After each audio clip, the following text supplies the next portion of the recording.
Proclamação do Evangelho de Jesus Cristo segundo Lucas. Glória a vós, Senhor.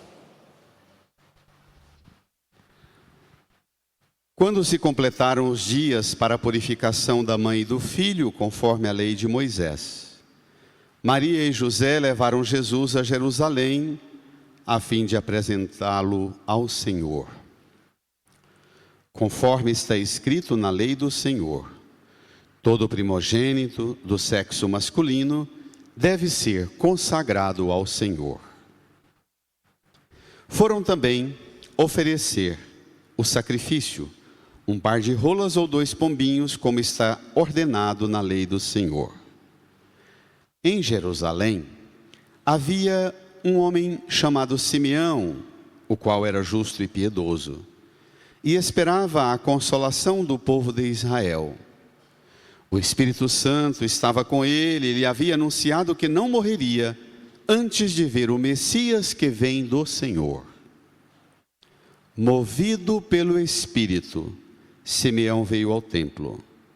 Quando os pais trouxeram o menino Jesus para cumprir o que a lei ordenava, Simeão tomou o menino nos braços e bendisse a Deus.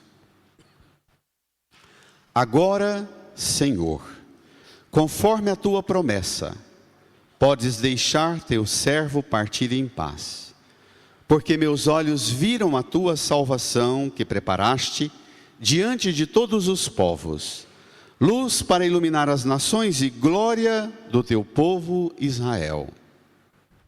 O pai e a mãe de Jesus estavam admirados com o que diziam a respeito dele.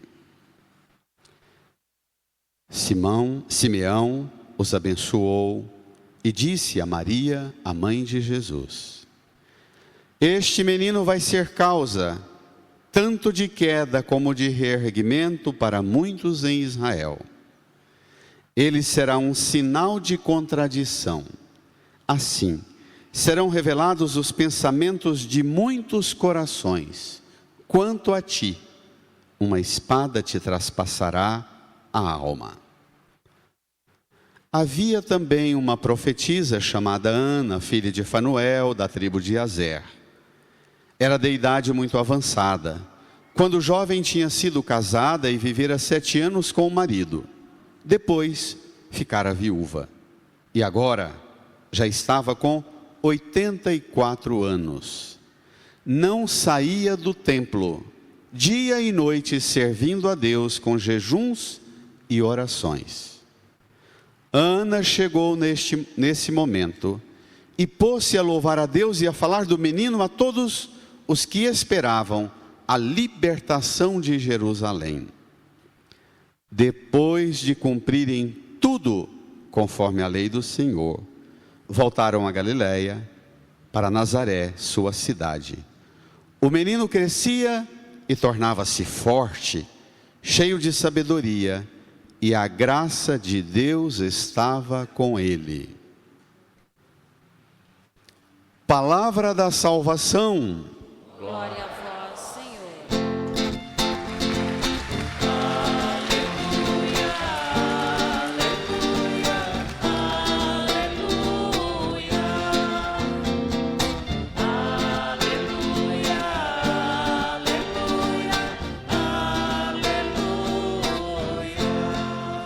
Sentados,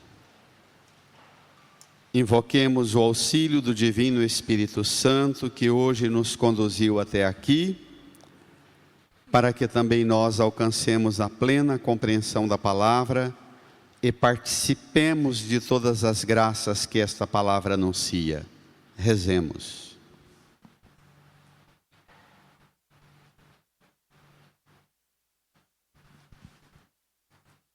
Amém.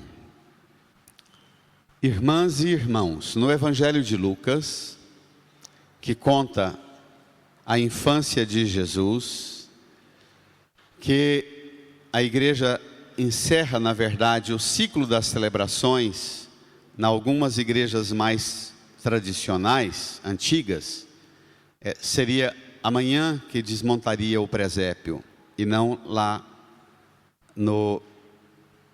na festa dos magos. porque hoje completam os 40 dias do nascimento de Jesus. E exatos os 40 dias encerra o relato da infância de Jesus, para depois ele aparecer na adolescência com 12 anos, perdido no templo, e depois dar um salto, Jesus com 30 anos. Lucas descreve por 3 vezes esta ideia da graça que acompanha o recém-nascido.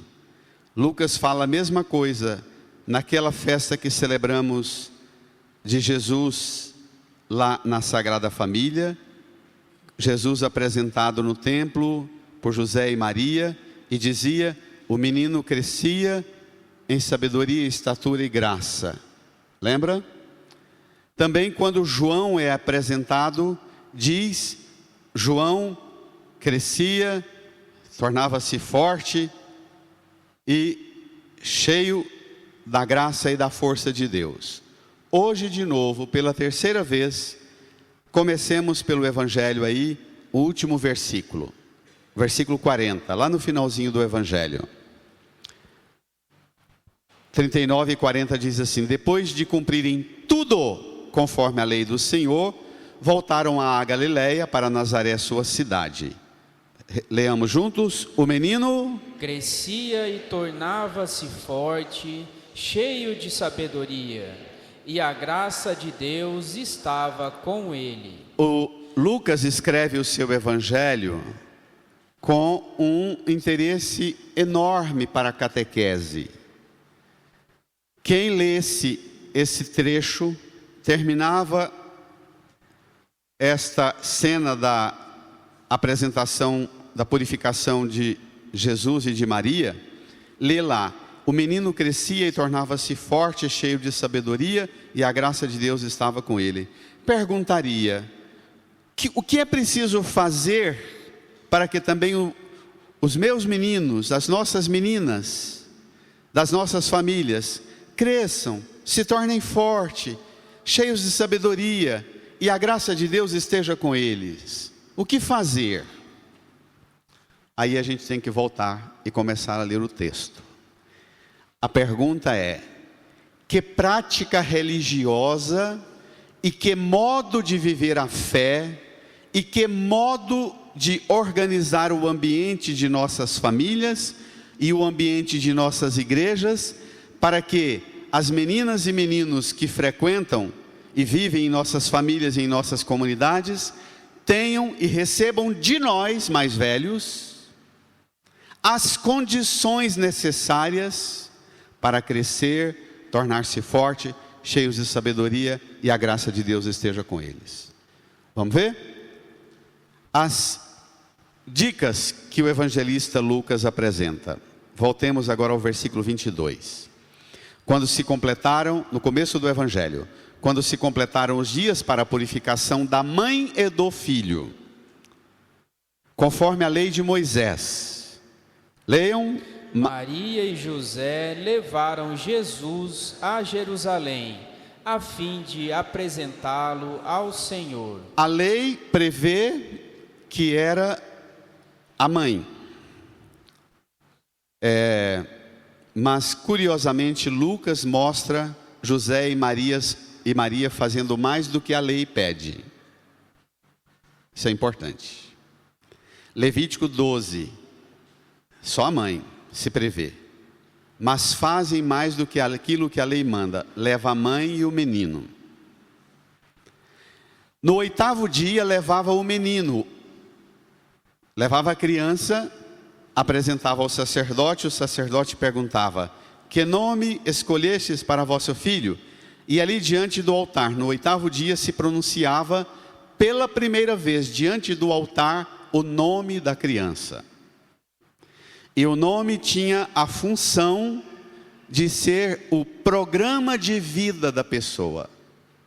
O nome de Jesus, que fora pronunciado por José e Maria com 8 dias, que é Jesus, significa Deus salva. É um projeto, é um plano de Deus. Com 8 dias, portanto, se apresentava o menino, e se era um menino homem, fazia a circuncisão. Aos 40 dias de nascido, levava para a purificação. Aqui nós entramos no elemento da piedade popular. Uma coisa é o que o catecismo e a fé manda. Outra coisa são as invencionices que o povo gosta de criar e inventar. As rezas, é muito comum isso em santuários. Nos santuários o povo cria um monte de pequenos ritos e formas de rezar, e é muito bonito isso. Às vezes precisa de ser purificado, precisa ser catequizado, instruído, porque às vezes tem motivações não muito sadias para as invencionices. Mas é claro aqui que José e Maria levam a mãe e levam também o menino. Versículo 23. Conforme está escrito na lei do Senhor. Leiam. Todo primogênito do sexo masculino deve ser consagrado ao Senhor. Uma coisa é a purificação, a outra coisa é a consagração. A consagração. Todo primogênito. O primeiro filho homem que nascia numa família, na vida de um casal, eles viajavam para Jerusalém e consagravam o menino ao Senhor. Sabe o que significa isso? Dar o menino para o templo. Pasmem. Para quê? Para que o menino fosse, pasmem, mão de obra cuidando do templo, do santuário. Eram crianças criadas em creches coletivas, comunitárias, tudo muito bem ordenado, numa disciplina rigorosíssima, porque a finalidade deles era educar segundo o critério da pureza e da santidade. Então os meninos eram tratados assim com altíssimo padrão de organização, porque interessava aos sacerdotes aguçar nesses meninos que eles desenvolvessem o que havia de melhor neles. As habilidades para as artes, as habilidades para a leitura, para a história, para ler os livros antigos de Israel, para pesquisar, para se tornarem escribas. Um livro que começa a danificar. A gente fala livro e imagina livro assim, mas livro eram tabuinhas de cerâmica, não é? De madeira, ou rolos de pergaminhos enormes. Então os meninos eram instruídos nas artes mais elevadas e na instrução da fé, na instrução de história, cultura, a universalidade dos povos, para terem o domínio da revelação bíblica, do plano de Deus e da obra por excelência que viveria o povo de Israel no cuidado da identidade do povo a partir do templo em Jerusalém e da sinagoga. Isso aconteceu a partir do ano 1000, quando Davi constrói o templo. Precisava de estou usando uma linguagem quase vulgar, apelativa para ficar mais compreensível, mas é preciso escutar essa linguagem quase vulgar com um certo senso de sacralidade. Estou falando mão de obra, porque é isso. Quando a gente entrava no seminário, no meu tempo, os padres diziam, você tinha que levantar 4:30 da manhã, 5 da manhã, e dizer, não moçada, vocês não vieram aqui para ganhar coisa não, ganhar comida de graça e estudo de graça não. Aqui é para ativar em vocês e descobrir o que vocês têm de melhor. E era uma disciplina maravilhosa. É bem nesse clima. Mas, com o passar do tempo, o templo ficou organizado e passou a ter um excedente de gente lá. Faltar vagas. Então, o casal poderia ir, levar o menino, consagrá-lo e, 7 dias depois, voltá-lo e resgatá-lo. Para resgatá-lo tinha uma taxa alta. Não era barata não, era uma taxa alta para resgatá-lo. Polêmicas à parte, vamos ao texto. Voltemos. Versículo 24. Foram também oferecer o sacrifício. Leiam. Um par de rolas ou 2 pombinhos, como está ordenado na lei do Senhor. Levítico 12, 8. Esta oferta, um par de rolas ou 2 pombinhos, conforme está ordenado na lei do Senhor, era a oferta que os pais pobres deveriam fazer. Porque um pai rico deveria dar um outro padrão. Havia as categorias de oferta para cada padrão social. Uma família pobre dava isto. Por que um par de rolas ou 2 pombinhos? Aves selvagens do campo. Se fazia uma arapuca, vocês nem sabem o que é arapuca, depois vocês pesquisem, e pegava o passarinho e levava para o templo com todo cuidado, para, sem nenhum machucado, sem nenhuma ferida, eram sacrificados como oferta para a purificação e como o resgate.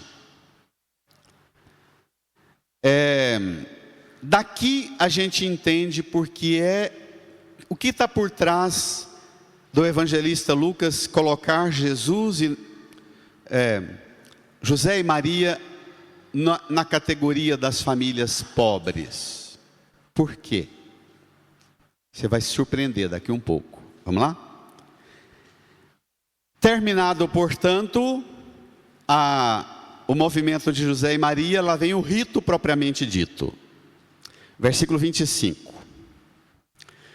Agora entraram José e Maria, um casal jovem, com uma criança, o menino Jesus, com 40 dias de nascido. Você pode imaginar o empenho de um pai e uma mãe, pais de um bebê recém-nascido que tinha que viajar 150 quilômetros a pé ou no lombo do jumento para viajar a Jerusalém, região montanhosa, clima de deserto ou semideserto, para que no 40º dia do nascimento estivesse lá para apresentar. No 8º dia estivesse lá para dar o nome.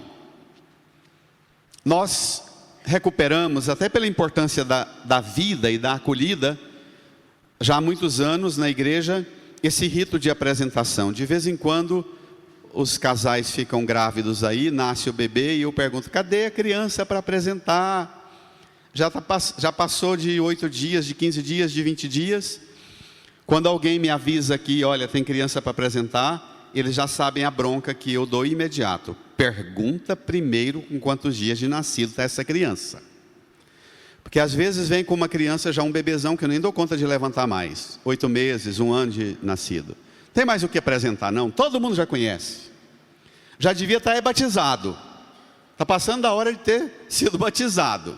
Então, a apresentação aqui, ela está naquela delicadeza e naquela sensibilidade de, no 8º dia de nascido e no 40º dia, passados os perigos e os riscos do nascimento, 40 dias a criança já consolidou o corpinho, já está adaptado. A ideia que se tinha era que meu filho não cresça sem que a face do Senhor brilhe sobre a face dele. Era muito elevada a motivação. Não era lei, regra, dízimo, oferta, não. Da parte do coração do povo era a busca pela face de Deus. Claro que entraram os intermediários, os atravessadores e taxaram isso. Os sacerdotes que começaram a fazer disso comércio. Mas a motivação original não é comércio. A motivação original é pureza do coração. Quero que meu filho cresça na presença, na face de Deus. Saltamos agora lá para frente, para 2 velhinhos, 2 anciãos. O velho Simeão e a velha profetisa Ana. Vamos lá? Versículo 25. Em Jerusalém havia um homem chamado Simeão, o qual era justo e piedoso. Justo e piedoso. Olha as características do varão. Justo e piedoso. O que mais? E esperava a consolação do povo de Israel. O Espírito Santo estava com ele, e lhe havia anunciado que não morreria antes de ver o Messias que vem do Senhor. Então ele é um sacerdote que trabalha no templo, tem uma angústia, um sentimento de que ele vai morrer, e a história de Israel e do povo de Deus vai continuar do mesmo jeito, que não haverá transformação. Aquela dor de dizer, eu lutei tanto, trabalhei tanto, servi tanto a Deus, já estou idoso, perto da morte, sinto que vou morrer e não vou ver a intervenção de Deus na história. Mas ele era justo, era piedoso, ele esperava a consolação de Israel, e ele conversava com o próprio Espírito Santo que falou a ele: você não vai morrer antes de ver a face do Messias, do Christos, do ungido, do enviado de Deus. Esta nota de Lucas faz a gente pensar desde o primeiro século que era um idoso, um sacerdote idoso. Também pelo que ele vai dizer mais à frente. Vamos lá? Versículo 27. Olha o quanto o homem é guiado pelo Espírito Santo. De novo vem o Espírito Santo. O Espírito Santo já estava com ele, e lhe havia anunciado que ele não morreria. De novo entra o Espírito. 27. Movido pelo Espírito, Simeão veio ao templo. Espere lá. Movido pelo Espírito, Simeão Templo. Quando você vem para o templo, você vem movido por qual força? Tomara que seja pelo Espírito Santo. Porque pode ser que a gente passe anos e anos movido pelo Espírito, vindo porque é hábito, vindo porque tem medo dos problemas, vindo porque, herdei isso de minha mãe, de meu pai, lá em casa vai criar problema, eu vou. Transforme isso que é um peso e uma obrigação, ou uma repetição enfadonha, numa outra força. Passe a vir para o templo movido pelo Espírito. Chegou a hora de ir para a igreja, quer ir, vá. Não quer ir, vá. Mas venha não movida por sua força ou sua fraqueza, mas venha movido pelo próprio agir do Divino Espírito Santo. Amém? Amém. Vai, reage.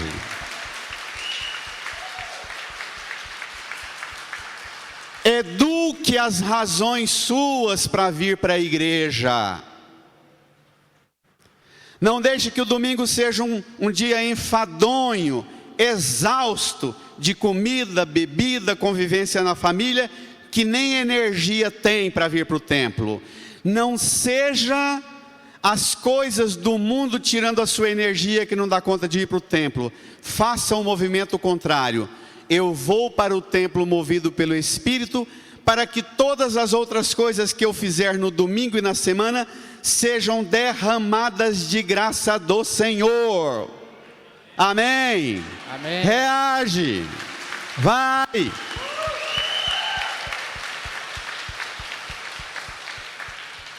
Aqui é uma intervenção nas profundezas das motivações.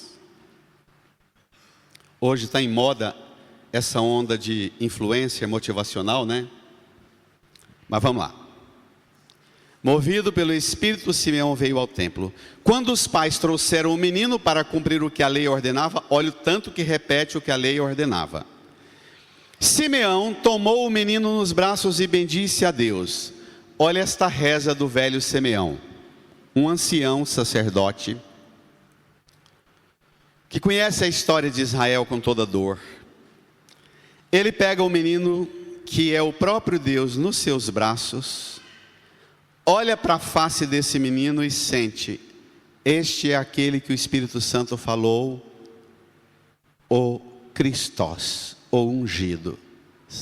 O próprio Deus está agora nas minhas mãos. Pensa. Essa oração que Simeão faz de louvor, bendizendo a Deus, ela é tão importante, que para nós padres e freiras, a irmã Glória está ali, para nós de vida consagrada, a nossa oração da noite, toda noite nós repetimos antes de dormir esta oração do velho Simeão. Olha o que ela diz: Olha o conteúdo dessa reza. Com o menino Jesus nos braços, nós todos deveríamos rezar assim na hora de dormir. Com Jesus nas mãos, com Jesus no coração, com Jesus na alma, na mente, em todo o nosso ser.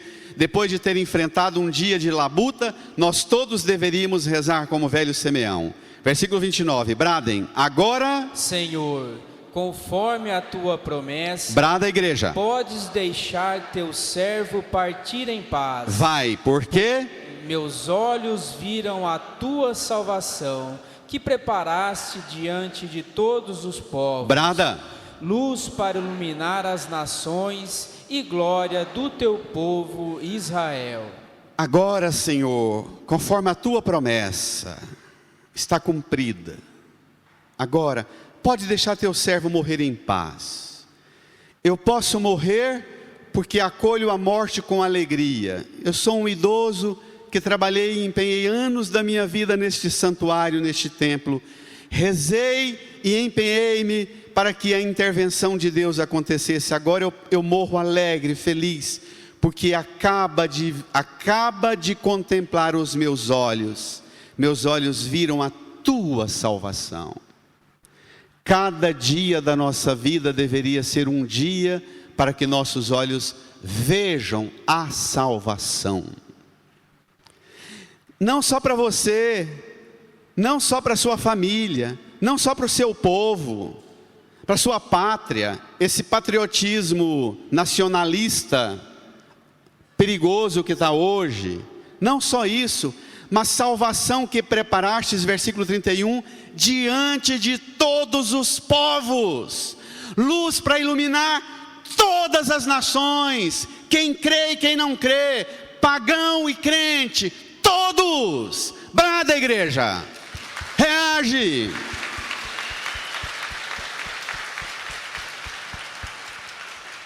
Não é uma fezinha de umbigo sensível, rezar para mim, por minha casa, por meus filhos, por minha família, por minha casa, por meu corpo, por minha família. Não.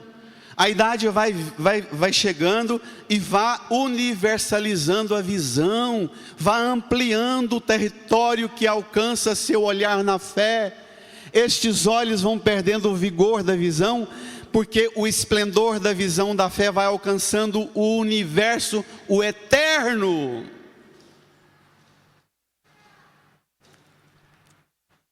Luz para iluminar as nações, glória do teu povo Israel. Israel também, mas não só. Versículo 33. O pai e a mãe de Jesus estavam admirados com o que diziam a respeito dele. O que quer dizer isso? Que ser pai e mãe é um mistério que a gente vai descobrindo gradativamente. A maternidade e a paternidade. Hoje o Santo Padre, o Papa Francisco falou lá na oração, na Praça São Pedro: pais, não tenham medo, jovens esposas, jovens esposos, não tenham medo de serem pais, não tenham medo de gerar filhos. É um mistério grandioso, que a gente gera os filhos com uma expectativa, e depois, na medida que eles chegam, a gente vai descobrindo a extraordinária obra de Deus na vida da gente, que é a maternidade e a paternidade. Não é assim? Mas, se você não balançou a cabeça, é porque você olhou para mim e pensou: esse padre não sabe dos problemas que eu tenho com meus filhos. Eu não sei não, mas Deus sabe dos problemas que você tem com seus filhos. E olha o que vem. Versículo 34. Simeão os abençoou e disse a Maria, mãe de Jesus. Simeão sabe o que vocês, pai e mãe, passam. Vamos ver? Olha o que ele diz a Maria: este menino vai ser causa tanto de queda como de reerguimento para muitos em Israel. Vai. Ele será um sinal de contradição. Espere lá. Mãe, prepare, mãe, porque esse menino vai ser causa de queda como de reerguimento para muitos. Ele vai chegar e a realidade vai ser tocada. Ele vai chegar e as estruturas deste mundo serão tocadas com a força do eterno. Para muitos em Israel, ele será, mãe, um sinal de contradição. O termo contradição se refere a isso aqui, ó. Um israelita piedoso, filho das promessas de Deus, Messias, ungido, o enviado, que termina a sua missão aqui pregado na cruz. Sinal da vergonha mais humilhante que um israelita considerava. Que a Bíblia diz: maldito todo aquele que for dependurado no lenho. Era o pior tipo de morte. E ele vem para ser um sinal de contradição. Ele vem e ele termina a sua missão fincado entre dois bandidos, dois ladrões, para dizer que onde estiverem os piores deste mundo, ele não terá medo de passar lá no meio deles para resgatar aqueles que ele veio resgatar. A contradição é essa. Se você prestou atenção na leitura da carta aos Hebreus, ele não veio ocupar-se com anjos, mas com a descendência de Abraão. Então essa noção do puritanismo, de santidade de hoje, que para Deus estar perto de você, você tem que ter um tipo de puritanismo religioso, de um monte de praticazinhas quase viciosas, mais fruto do orgulho seu do que da graça de Deus. Essa religião, ele não veio ocupar-se com anjos, ele veio para morrer entre bandidos, pecadores. Ele sujou-se com a nossa sujeira para limpar-nos. Vai ser um sinal de contradição. Versículo 35. Olha a força desse versículo. Assim serão revelados os pensamentos de muitos corações. Os pensamentos de muitos corações. Sendo pregado na cruz e fincado no Monte Calvário, assim serão revelados os pensamentos de muitos corações. Olhe para a cruz. Jesus entra neste mundo e nessa história humana nossa. Jesus entra na história da humanidade, no reino estranho, que não é um território político. Ele não veio ocupar-se com um reino político, econômico, social, militar. Jesus entra na história deste mundo e o reino com o qual ele se ocupa é o reinado da interioridade de cada uma e cada um. É lá nos pensamentos dos corações que ele vai entrar para estabelecer o senhorio dele.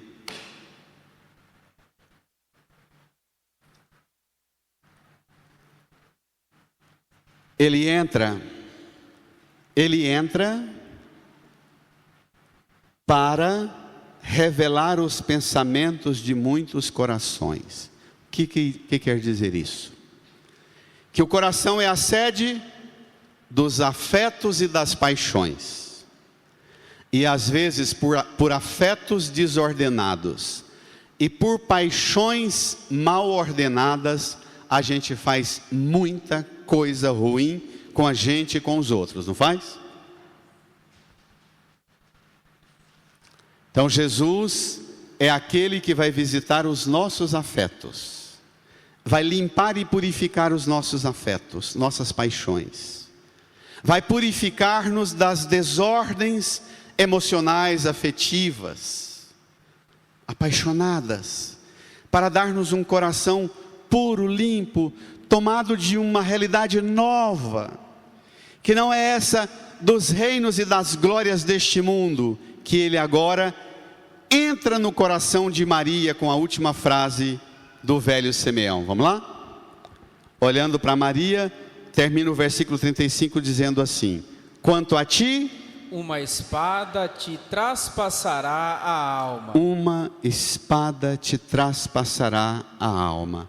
Maria, você que é mãe e você que é pai, são convidados a participar participar da dor de ver seu filho recusado, a participar da paixão e do sofrimento da vida de seus filhos. Maria é aquela que vai estar de pé aos pés da cruz. E antes de morrer, ela vai ouvi-lo, a última palavra dele: mãe, eis aí seus filhos, filhos, eis aí sua mãe. Ela não é uma mamãezona super protetora que vai ficar protegendo o filho para que ele não sofra.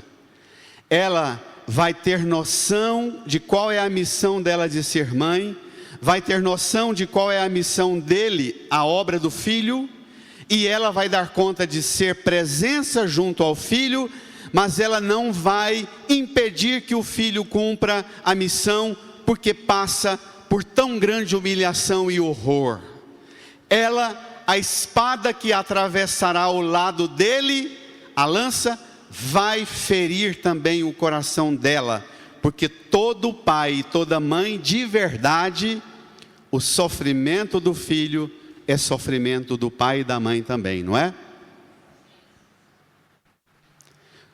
O que a profecia está dizendo é para você, pai e mãe: aprenda a lidar com a missão do seu filho, da sua filha. Aprenda a descobrir qual é o seu lugar no sofrimento do seu filho e da sua filha. Seja presente na vida dele e dela, mas não tire dele e dela a missão que é dele, que é dela. Tá claro, mãe? Tá claro, pai? Termina o velho Simeão com essa profecia. Entra uma outra personagem também idosa, a velha profetisa Ana. Versículo 36. Havia também uma profetisa chamada Ana, filha de Fanuel, da tribo de Azer. Leamos: era de idade muito avançada, quando jovem tinha sido casada e vivera 7 anos com o marido. Depois ficara viúva e agora já estava com 84 anos. Espere lá. Uma jovenzinha, judia, piedosa, dedicada à casa, tem a infelicidade de, ao 7º ano do seu matrimônio, ficar viúva. Qual é a situação da viúva no tempo de Jesus? Se ela tivesse filho maior, o filho poderia se apropriar dela e cuidar dela. Nesse caso não tinha só 7 anos. Ela seria propriedade do pai de volta ou dos irmãos, se eles pagassem um dote para o sogro ou para os cunhados. Mas por direito ela era do sogro e era dos cunhados. Ela aqui é alguém que teria uma vida trágica como escrava, destinada à fatalidade desde a sua juventude. Ela que no encanto da vida do matrimônio experimenta a tragédia e a dor de perder o esposo, fica viúva e agora está com 84 anos. O que fez a velha Ana com a sua tragédia e com seu sofrimento? O que faz você com as tragédias e com os sofrimentos de sua vida? Que poder você tem para transformar as suas experiências de perda, de sofrimento e de dor numa ocasião como a que Ana fez aqui? Vamos lá?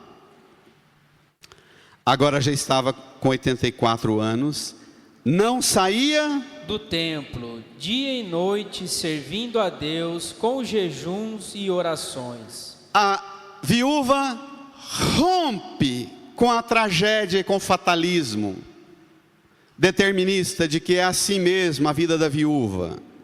Ela rompe com isso.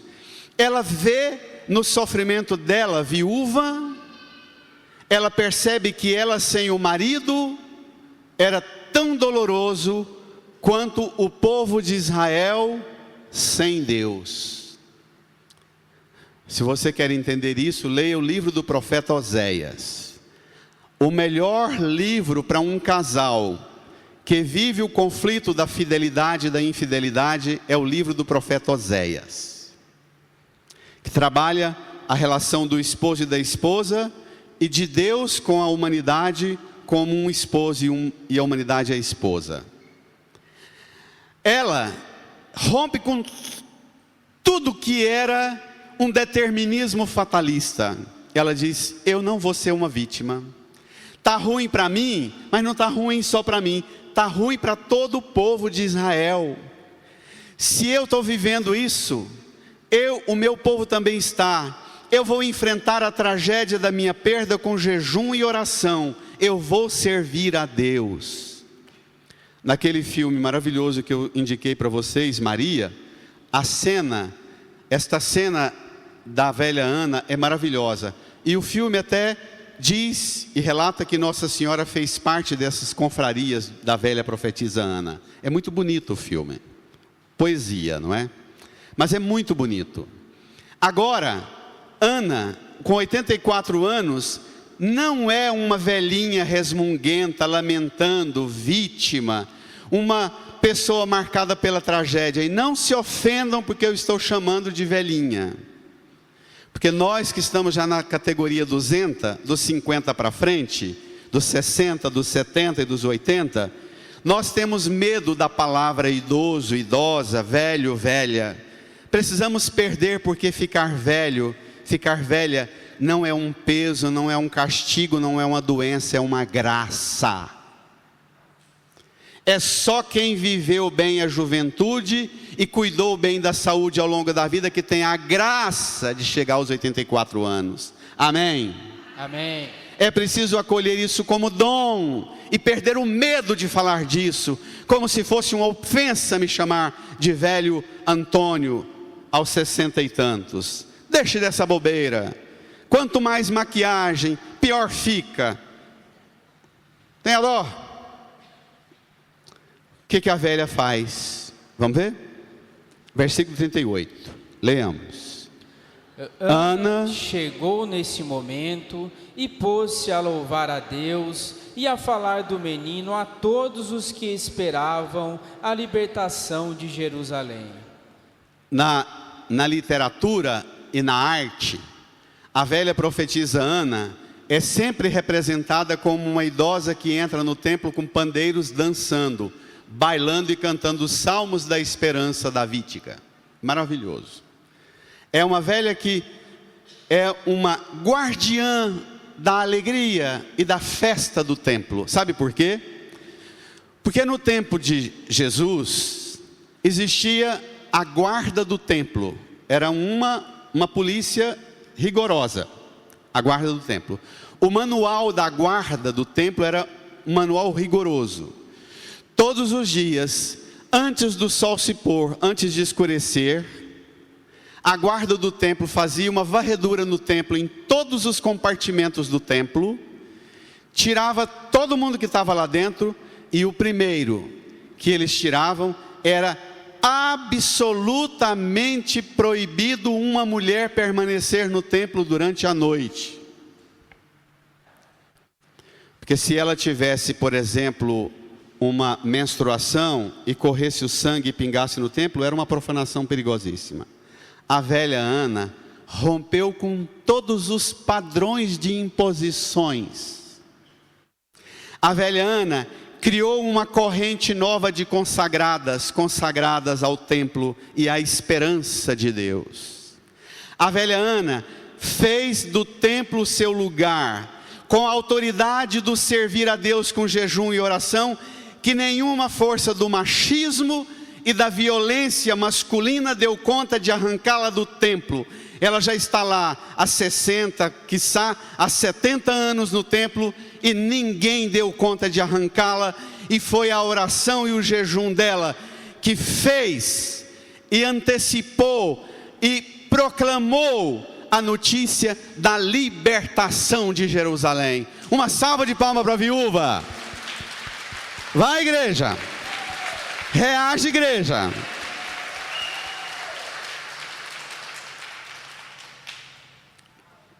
Amém? Amém. Aprenda a ser um velho e uma velha feliz como o velho Simeão e a velha Ana. Sai desse vitimismo fatalista de que não tem jeito. E o melhor modo é ampliar a visão. Existe um salmo que reza que Jerusalém, em ti, Jerusalém, nasceu todo vivente. A velha profetisa Ana, quando ela começou a falar do menino a todos os que esperavam a libertação de Jerusalém, libertação não só do Império Romano, mas a libertação da imposição e do sequestro de transformar Jerusalém num lugar só para Israel. Não, libertar Jerusalém do domínio de uma religião que impedia que as mulheres ficassem dia e noite no templo, que servissem no templo, que os estrangeiros e pagãos e todas as nações viessem ao templo para adorar o verdadeiro Deus. A velha profetisa Ana, ela está reivindicando o que o próprio Salmo diz: em ti, ó Jerusalém, nasceu todo vivente. Jerusalém é de todas as nações, porque Deus é de todos os povos, culturas, raças e línguas. Deus não é só do povo que tem a Bíblia debaixo do braço. Amém? Amém. Sai desse nacionalismo. Esse nacionalismo que está reagindo aí, querendo associar o cristianismo com um tipo de nação protegida pela arma. Ele não é a religião da esperança messiânica de José e Maria, do velho Simeão e da velha Ana, não. A salvação é para todos. E só é salvação se é abertura para todos. 39. Depois de cumprirem tudo o que está escrito na lei do Senhor, voltaram a Galiléia, para Nazaré, sua cidade. Depois de cumprirem tudo, não só o que gosta. Eu sou católico, mas eu pratico só o que eu gosto. José e Maria não é assim não. Cumprirem tudo o que a fé católica ensina. Voltaram a Galiléia, para Nazaré, sua cidade. E aí, com uma profetisa rezando desse jeito na igreja, com um sacerdote igual Simeão na igreja, com um pai e uma mãe igual José e Maria, como é que esse menino não cresce assim? Vamos terminar? Versículo 40. O menino crescia e tornava-se forte, cheio de sabedoria, e a graça de Deus estava com ele. Nossos meninos e meninas só vão crescer se nós formos homens e mulheres do templo, homens e mulheres da igreja, da família, da casa e do lar, conforme José e Maria, conforme Simeão e Ana. Hoje é um dia em que nós recordamos a consagração da vida religiosa. Bendizemos a Deus pela vida das consagradas, as irmãs dominicanas e salesianas que colaboram e participam dessa paróquia. Bendizemos a Deus por aquele dia em que você foi introduzido pela primeira vez nos braços da sua mãe, do seu pai, da sua avó. Bendizemos a Deus porque você está na face de Deus desde aquele primeiro dia em que você foi apresentado ao Senhor. Volte agora àquele encontro com o Senhor. Incline a sua cabeça. Feche os olhos, faça a sua oração, apresentando você ao Senhor e pedindo do Senhor a graça de acolher a sua consagração a Deus. Aquela consagração que no batismo foi selada. Aquela consagração em que você foi dada para Deus. Você é dele e pertence a ele. Renove aquela aliança, aquela consagração do seu batismo. Fale com o Deus que mostra para você a face dele. Dialogue com o Senhor. Conheço um coração tão manso, humilde sereno que louva ao Pai por revelar seu nome aos pequenos, que tem o dom de amar, que sabe perdoar, que deu a vida para nos salvar.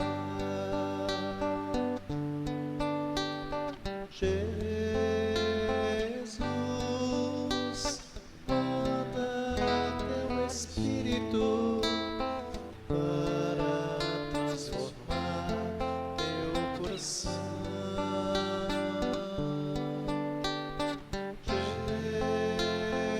Jesus, manda teu Espírito para transformar teu coração. Lava, purifica e restaura-me de novo. Lava, purifica e restaura-me de novo. Serás o nosso Deus, Serás o nosso Deus, e nós seremos o teu povo. o teu povo. Derrama sobre nós Derrama sobre nós a água do amor, a água do amor. o Espírito de Deus, nosso Senhor. Espírito de Deus, nosso Senhor. Canta, igreja. Jesus, manda teu Espírito. Jesus, Manda teu Espírito, para transformar meu coração. Fiquemos de pé. Brada. Jesus, Manda teu Espírito para transformar meu coração. Deixe o folheto no banco, estendam as mãos aqui para a cruz. Reze comigo, Senhor Jesus. Eu creio firmemente eu creio firmemente que o Senhor realizou que o Senhor realizou a sua oferta, a sua oferta, única oferta perfeita, única oferta perfeita, a oferta da sua vida, a oferta da sua no altar da cruz, no altar da cruz, para resgatar para resgatar cada um de nós, cada um de nós, nos libertar nos libertar. e nos dar a salvação. Obrigado, Jesus, Obrigado, porque hoje porque hoje também nós estamos aqui estamos aqui e nos apresentamos nos apresentando diante da face do Senhor diante da face do Senhor, para renovar nossa aliança. renovar nossa aliança. Eu renovo a minha aliança Eu renovo a minha aliança com o Senhor, com o Senhor, que deu sua vida que Deus pela minha salvação. pela minha salvação. Põe a mão no seu coração, incline a sua cabeça e apresente ao Senhor também a sua família, os da sua casa, todas as pessoas de todos os povos, raças, culturas e línguas que precisam experimentar a salvação, a libertação que só Deus pode dar. Reze e peça essa libertação, esta salvação.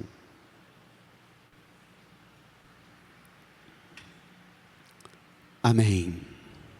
Amém. E como o velho Simeão e a velha Ana, como o jovenzinho José e Maria, expresse essa alegria desejando a paz de Jesus para quem está do seu lado. Saudai-vos!